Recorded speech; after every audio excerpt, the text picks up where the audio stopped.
Hello दोस्तों, आप सभी को गुलाब जामुन जैसी मीठी मीठी नमस्कार। और उसी के साथ आप लोगों का स्वागत है मार्केट के पैचअप या ब्रेकअप शो में। अगर हम आज के मार्केट की बात करते हैं तो आपको आज काफी ज्यादा लर्निंग मिलने वाली है, क्योंकि जैसे हम आज की वीडियो को डिस्कस करेंगे आज के दिन मार्केट में कैसे मार्केट को हम स्टडी कर सकते थे, तो आपको आने वाले टाइम में काफी ज्यादा नॉलेज मिलने वाली है और आपको काफी ज्यादा फायदा होने वाला है। इसलिए जहां पर मैं 2 मिनट एक्स्ट्रा लूंगा, लेकिन इस पार्ट को इंपॉर्टेंट होगा, इसलिए इसे ध्यान से समझने की कोशिश कीजिएगा। तो हमारी कल की अगर हम बात करें, हमारी सिंपल सी बात होती है कि 19,750 हमारे पास इमीडिएट रेजिस्टेंस रहने वाला है। मतलब कीजिए हमारे पास रेजिस्टेंस है, और जैसी मार्केट इसके नीचे जाएगा हमें वहां पर एक अच्छा मौका मिलेगा, या फिर अगर नीचे से ऊपर की साइड आता है तो वहां पर हम इजीली जहां पर पुट कर सकते हैं। तो ऐसा कुछ हमारा सिनेरियो बन रहा था, लेकिन वो सिर्फ तभी बनेगा जब मार्केट इसके नीचे खुलती है या इसके पास खुलती है। मार्केट खुलती है उसके ऊपर, तो हमारी यहाँ पर पुट में एंट्री तभी होगी जब मार्केट इसके नीचे जाएगा और हम वहां पर काम कर पाएंगे। लेकिन मार्केट ने यहीं से हमारी जो रजिस्टेंस थी वहीं से बाउंस दे चुका था। अगर मार्केट पहले 15-20 मिनट सस्टेन कर जाता है तब तो ये हमारे लिए स्पोर्ट बन जाता है, लेकिन मार्केट ने इमीडिएट मूव दे दिया। और जो ये इसका अभी तक का हाई बना हुआ था, हमारी ऊपर की बात नहीं हुई थी, तो वहां से भी मार्केट निकलता है ऊपर की साइड। अब जहां पर आज के दिन का जो मेन लर्निंग पॉइंट है, जहां पर काफी लोगों ने भर भर के आज के दिन शॉर्ट किया था आज की एक्सपायरी में, आप इस चीज को ध्यान से समझिएगा, वरना काफी ज्यादा दिक्कत होने वाली है काफी लोगों के लिए। क्योंकि जिन्होंने भी आज जहां पर ऐसा काम किया है वो आज जानते हैं कि उन्होंने कितनी बड़ी गलती करी है। और जब गलती हो चुकी है तो वहां पर उन्होंने पेशेंस नहीं रखा, और फिर वहां पर एक कहावत उनके लिए बेस्ट हो चुकी थी कि अब पछताए क्या हो जब चिड़िया चुग गई खेत।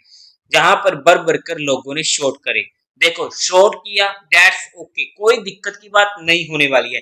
लेकिन अगर हमने जहां पर शॉर्ट किया और हमारा स्टॉप लॉस हिट हो चुका है 30 पॉइंट का, हमें उसे रिस्पेक्ट करनी पड़ेगी और मानना पड़ेगा। अगर हमने चलो नहीं भी माना, लेकिन जब मार्केट जहां पर ना टाइम पास कर रहा था, जिगजैग कर रहा था ना, तो जहां पर जितने भी लोगों ने शॉर्ट किया था फाइनली उन्होंने अपना शॉर्ट काटा, क्योंकि प्रीमियम काफी ज्यादा डिके हो रहे थे और परफेक्ट ऑप्शन सेलिंग की स्ट्रेटेजी हमारी काम कर रही थी। 10 बजे से 2 बजे तक हमारी ऑप्शन सेलिंग ने अच्छा काम किया है, और यही हमारा फर्स्ट हाफ का टाइम होता है। और जहां पर अच्छा खासा प्रीमियम लूज करके उन सभी को टेंशन में डाल दिया कि मार्केट 19,500 से 600 के बीच ही रहेगी। अब डाटा को देखोगे तो डाटा भी यही इंडिकेशन कर रहे थे कि 19,500 और 19,600 के बीच ही पूरा का पूरा दिन निकल जाएगा, हमें कोई बड़ा मूव देखने को नहीं मिलेगा। ये प्योरली एक्सपायरी डाटा बता रहा था। और वो एक्सपायरी डाटा में कैसे हमें देखने को पता लग रहा था, मैं आपको जहां पर प्रैक्टिकल एग्जांपल के साथ दिखाने की कोशिश करता हूँ, क्योंकि अब डाटा वहां पर चेंज हो चुका है, लेकिन हमें फिर भी थोड़ा बहुत आइडिया लग जाएगा। इसे वो हम जहां पर स्टडी करने की कोशिश कर रहे हैं।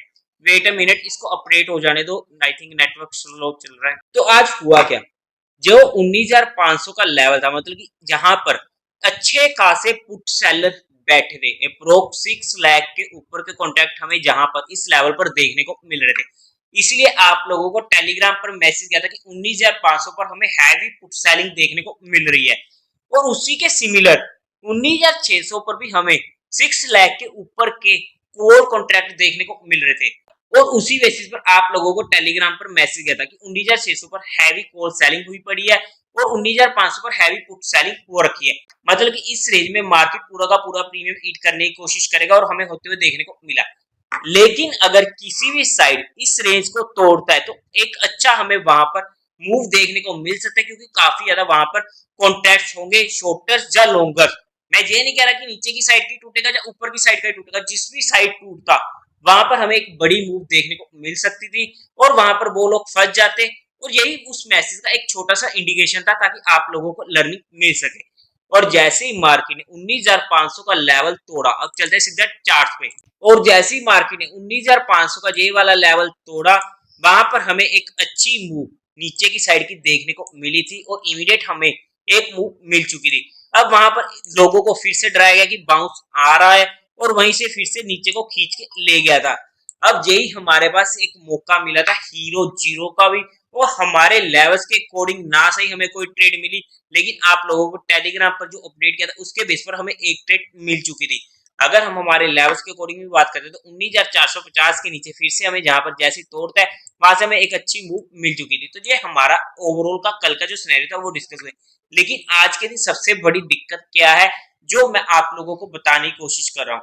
जहां पर लोगों ने पुट में एंट्री बनाई और फुल पावर में शॉर्ट किया है भर भर के, और मार्केट ने जहां पर पूरा का पूरा प्रीमियम खाया और उनको कहा कि मार्केट बीच में रहेगी, और उन्होंने अपनी पुट्स निकाल दी और वहां पर वो आराम से बाहर बैठ गए थे लॉस खाकर।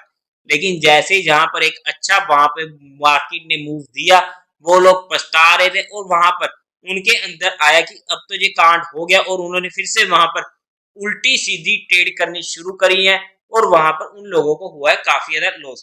क्या आप लोगों ने वो लॉस किया है या नहीं किया? देखो, गलती होनी इट्स ओके, लेकिन हमें गलती से सीखना पड़ेगा। इसीलिए हमें वहां पर सोच समझ के काम करना पड़ता है। जब तक मार्केट हमें क्लियर इंडिकेशन और कंफर्मेशन ना दे, हमें काम नहीं करना होता ऑप्शंस में। इस चीज को अगर हमने समझ लिया और ऑप्शंस ट्रेडिंग में इस चीज को फॉलो कर लिया, तो आपको ऑप्शन ट्रेडिंग में कभी भी लॉस नहीं होगा। इस बात की गारंटी होने वाली है। बिकॉज जब तक आप अपने ऊपर कंट्रोल नहीं करोगे अपने इमोशंस और पेशेंस को, कि जब तक हमें हमारी स्ट्रेटेजी के अकॉर्डिंग, कोई भी स्ट्रेटेजी हो, मैं मेरी वाली नहीं कह रहा हूं जो आप लोगों के साथ डेली डिस्कस होती है, कोई भी स्ट्रेटेजी हो, अगर आपके लेवल्स के अकॉर्डिंग वहां पर एंट्री जनरेट नहीं होती, तब तक अगर आप काम करने से बच सकते हो, अपने आप को काम करने से रोक सकते हो और स्टॉप लॉस स्ट्रिक्ट ले सकते हो, फिर आपको दिक्कत नहीं होने वाली है। एनीवे, आई होप कि आप लोगों को जहां पर काफी चीजें सीखने को मिल चुकी होगी। उसी के साथ साथ अगर हम एफआई ओडीआई डाटा की बात करते हैं, तो एफआई ने आज करीब 2200 करोड़ की बाइंग करी है, वहीं पर डीआई ने 1200 करोड़ की सेलिंग करी है। नेट में बाइंग का फिगर एक अच्छा फिगर है जो हमारे लिए और मार्केट के लिए पॉजिटिव रहने वाला है। इसी के साथ साथ ना, एक तो रिजल्ट सीजन शुरू हो चुका है और रिजल्ट सीजन की वजह से स्टॉक्स में हमें अच्छी खासी पिटाई भी देखने को मिल रही है। तो जैसे ही किसी भी स्टॉक का रिजल्ट होता है, हमें वहां पर उस स्टॉक को थोड़ा वेट एंड वॉच करना पड़ेगा, और अगर हमारा वहां पे स्टॉप लॉस हिट हो रहा है तो उसकी रिस्पेक्ट कर लीजिएगा, वरना रिजल्ट की वजह से हमें काफी बार काफी बड़ी दिक्कत देखने को मिल जाती है। चाहे रिजल्ट अच्छे आए चाहे बुरे आए, हमें ज्यादा फर्क नहीं पड़ने वाला है। मेन फर्क होता है कि मार्केट उस रिजल्ट को किस एंगल से ले रही है, और वहां पर मार्केट ही डिसाइड करेगी कि उसके रिजल्ट कैसे आए हैं। वहां पर रिजल्ट अच्छे हैं या बुरे हैं, हम उसको डिसाइड नहीं कर सकते हैं। इस चीज को आपको समझना पड़ेगा। उसी के साथ साथ एक स्टॉक की अगर हम बात कर लेते हैं जो हमारे इमीडिएट फोकस में हो सकता है ट्रेडिंग पर्सपेक्टिव। अगर हम स्टॉक की बात करते हैं तो वो होने वाला है शेयर इंडिया। अगर हम इस स्टॉक की बात करते हैं, हालांकि ये काफी अग्रेसिव लोगों के लिए होने वाला है। अगर हम इस स्टॉक की बात करते हैं, अगर जैसी ये कभी भी 1222 के लेवल को क्रॉस करता है, तो इमीडिएट हमारे लिए ट्रेडिंग पर्सपेक्टिव नोटिस में आ जाएगा, जहां पर हमारे लिए 1 से 2% तक के टारगेट खुल जाएंगे। आधे परसेंट से ज्यादा के स्टॉप लॉस की हमें रिक्वायरमेंट नहीं है। इमीडिएट अगर मैं इसकी फाइनल सपोर्ट की बात करूं, तो वो हमें मिलने वाली है जहां पर 1147 पर। इसी के साथ साथ कल होने वाली है सैनको गोल्ड आईपीओ की लिस्टिंग।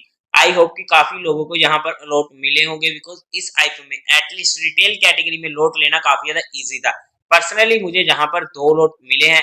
अगर मैं इस स्टॉक में अपनी पर्सनल लिस्टिंग स्ट्रेटेजी की बात करूं, जो सिर्फ एजुकेशन पर्पस होने वाली है, जहां पर मैं 50% क्वांटिटी को इमीडिएट बुक करने की कोशिश करूंगा, और उसी के साथ साथ रिमेनिंग 50% क्वांटिटी को इजीली पहले 15 मिनट के लो पर ट्रेड करने वाला हूं। सिमिलरली स्ट्रेटेजी हमने लगाई थी साइलेंट डीएलएम आईपीओ पर, जहां पर हमने 50% क्वांटिटी को बुक किया और बाकी 50% क्वांटिटी को हम इजीली ट्रेड करते रहे, और वहां पर 15% से ज्यादा का प्रॉफिट हमें एडिशनल मिल चुका था। लेकिन ये स्ट्रेटेजी हमने आइडिया फोर्स पर नहीं लगाई थी। वहां पर रीजन कुछ और थे। वहां पर हमने आइडिया फोर्स की आईपीओ की लिस्टिंग स्ट्रेटेजी की एक रील डाली, वहां पर वो रीजन डिस्कस हुए थे। आप लोग उसे चेकआउट कर सकते हो हमारे यूट्यूब चैनल पर जाकर। तो उन रीजंस की वजह से हमने वहां पर ट्रेलिंग को प्रेफर नहीं किया और वहां पर फुल बुकिंग को प्रेफर किया था। इसलिए IPO to IPO strategy change हो जाती है, इस चीज को हमें समझना पड़ेगा। लेकिन एसएमई आईपीओ में हमारी पर्सनल लिस्टिंग स्ट्रेटेजी कभी भी चेंज नहीं होती है। और उसी के साथ साथ कल के दिन होने वाली है alpha logic industries SME IPO की भी लिस्टिंग। अब मैंने इस आईपीओ को ना ही अप्लाई किया था, बिकॉज एसएमई आईपीओ में काफी कम अप्लाई करता हूँ, और जहां पर रिस्क रिवार्ड रेशियो मेरे फेवर में होता है, वहीं पर ही मैं उसको अप्लाई करने की कोशिश करता हूँ। तो अगर ये आईपीओ मेरे पास होता, तो भी मैं इस आईपीओ को खुलते ही इमीडिएट निकाल देता, सारे काम धंधे छोड़कर। बिकॉज एसएमई आईपीओ में लगने लग जाता है सर्किट्स, अपर सर्किट्स में तो कोई दिक्कत होने ही नहीं वाली है। लेकिन अगर लोअर सर्किट लगना शुरू हो गया, तो हमें तब तक एग्जिट नहीं मिलेगा जब तक वो सर्किट खुलेगा नहीं, और तब तक हमारा पैसा काफी ज्यादा डिप्लॉय हो जाता है। लेकिन फिर भी जो भी आप लोगों को डिसीजन लेना हो, अपने रिस्क फैक्टर को देखते हुए अपने फाइनेंशियल एडवाइजर से कंसल्ट करके ही कोई डिसीजन लीजिएगा। उसी के साथ साथ उत्कर्ष स्मॉल फाइनेंस बैंक आईपीओ की अगर मैं अपने फाइनल डिसीजन की बात करूं, अगर हम सब्सक्रिप्शन की बात करते हैं तो अमेजिंग सब्सक्रिप्शन हमें जहां पर देखने को मिला है। मैं इस आईपीओ को अपने हर फैमिली मेंबर की आईडी से एचएनए कैटेगरी में अप्लाई कर चुका हूं, लेकिन ये मेरा पर्सनल डिसीजन होने वाला था जो मैंने आप लोगों के साथ एजुकेशन पर्पस डिस्कस किया है। उसी के साथ साथ अब अगर हम कल के दिन मार्केट की बात करते हैं तो देखो मार्केट ने आज के दिन फिर से चाहे लाइफ टाइम हाई क्यों ना बना दिया हो, जो हमारे लिए अच्छा होने वाला है, लेकिन आज के दिन पहली बार हमें थोड़ी सी दिक्कत देखने को मिली है ब्रोडर मार्केट में। ब्रोडर मार्केट में हमें सबसे ज्यादा पेन देखने को मिला था। अगर हम स्पोर्ट की बात करते हैं तो 19,300 और 19,570, मतलब कि यही वो दो लेवल होने वाले हैं जहां पर अगर मार्केट आते हैं तो मैं वहां पर काम करने की कोशिश करूंगा। इसके अलावा मैं बीच में कोई भी काम नहीं करने वाला हूँ।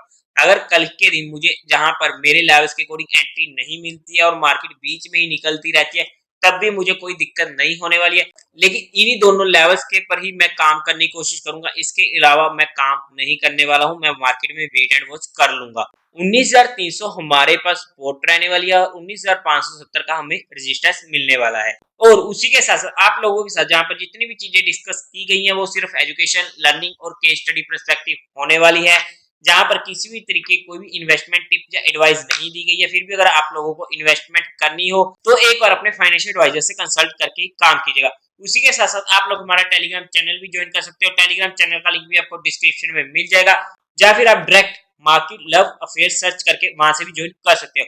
और उसी के साथ देवी और सज्जन, उम्मीद है आप लोगों को ये वीडियो अच्छी लगी होगी, तो इस वीडियो को लाइक कीजिएगा, शेयर कीजिएगा और साथ ही साथ चैनल को सब्सक्राइब करें। हर हर महादेव।